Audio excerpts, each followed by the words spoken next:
उपस्थित सर्व मान्यवर आणि जमलेल्या माझ्या शिवसैनिक बांधवांनो, भगिनींनो आणि मातांनो,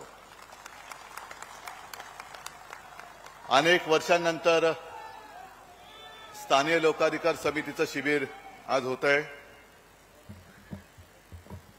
तसं पाहिलं तर आपण सगळेजण वेगवेगळ्या निमित्ताने भेटत असतोच.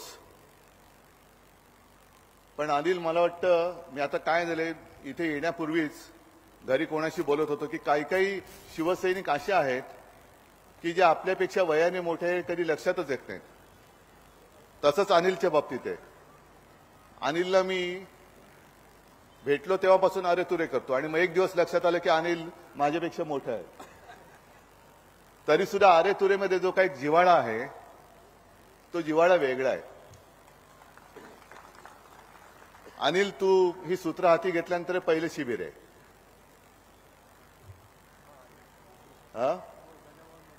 नाही, तू कार्य पद्धत आधी आता ही सुरुवात सुधीर भाऊंपासून झाली. त्याच्यानंतरचा इतिहास सगळा तुम्हाला माहिती आहे. आणि 50 वर्षाची वाटचाल त्या मला वाटतं आता जे प्रकाशित आपण अंक केला त्याच्यात आलेली आहे. दिवाकरजी, तुम्ही सुद्धा मार्गदर्शन केलेलं आहे.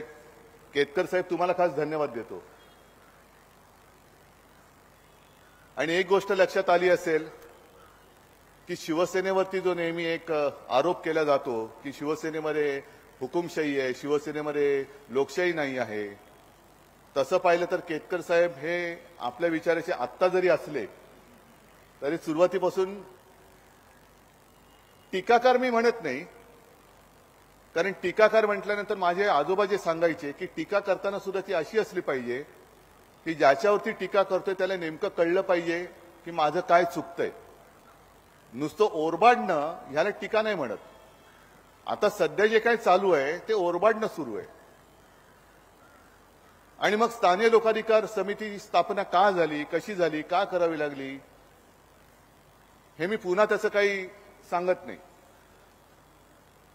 थोडा माझ्यासमोर प्रश्न असा पडला की एवढे सगळेजण बोलल्यानंतर मी काय बोलायचं, माझ्यासाठी बोलायला काही विषय शिल्लक राहिलेत का. बऱ्याचदा असंही होतं की क्रिकेटच्या संघामधले सगळेजण सेंचुरी, डबल सेंचुरी मारून जातात आणि मग नंतर शेवटी मनिंदर सिंग खेळायला येतो. तशी माझी अवस्था झालेली आहे. पहिल्या प्रथम मी तुम्हाला सगळ्यांना धन्यवाद देतो. आणि इकडे बरेचसे जुने चेहरे सुद्धा आहेत जे आता सेवानिवृत्त झालेत.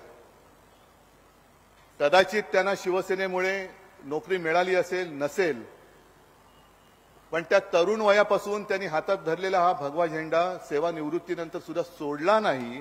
त्याच्याबद्दल मी तुम्हाला धन्यवाद देतो. आणि यालाच निष्ठा म्हणतात. असं काही नाही की गेल्या 56-57 वर्षामध्ये शिवसेनेने वादळं नाही पाहिली. उलट काही काही वादळं तर शिवसेनेने अंगावरती घेतलेली आहेत. काही वृक्ष उन्मळून पडले. आता सुद्धा शिवसेनेला मुळासकट उखडून टाकण्याची काही जणांना एक फरफरी आलेली आहे. त्यांच्या लक्षात आलेलं नाहीये की शिवसेनेची मुळं ही एवढ्या खोलवर गेलेली आहेत की ती जर का उपटायला गेला तर तुम्ही तुमच्या सगळ्या कुळांसकट उपटले जाल, तेव्हा त्या भानगडीत पडू नका. साहजिकच आहे, निवडणुका तोंडावर आलेल्या आहेत आणि काही एक रूढी असतात, परंपरा असतात, राजकारणात असतात, त्या मोडून टाकण्याचा एक प्रघात पडलाय. आणि तो प्रघात जर का तुमच्या लक्षात आला असेल किंवा नसेल, तो पहिला म्हणजे भारतरत्न. बरोबर ना केतकर साहेब? भारतरत्न किती द्यायची, कोणाला द्यायची, कधी द्यायची, ह्याचं एक आतापर्यंत एक काहीतरी सूत्र होतं. आता त्यांना म्हणजे जसं आले देवाच्या मनात तिथे कोणाचे काही चालेना, तसं आले मोदीजींच्या मना कोणालाही काही देत आहेत. मी असं नाही म्हणत की ज्यांना ज्यांना भारतरत्न दिलेत त्यांचं काही चुकीचं केलंय, पण जेव्हा ती लोक होती, त्या व्यक्ती जेव्हा हयात होत्या, तेव्हा तुम्ही पराकोटीचा विरोध त्यांना केला होता. अगदी कर्पुरी ठाकूरांचं उदाहरण सुद्धा मी काल परवाकडे सभेत सांगितलं.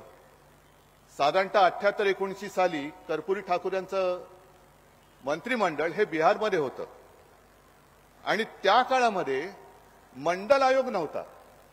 मंडल आयोग नंतर आला. पण कर्पुरी ठाकूर ही पहिली व्यक्ती ज्यांनी सरकारी सेवेमध्ये हे तुम्हाला का सांगतो, कारण सरकारी सेवा आणि इतर सेवा ह्या तुमच्याशी संबंधित आहेत. पहिल्यांदा 26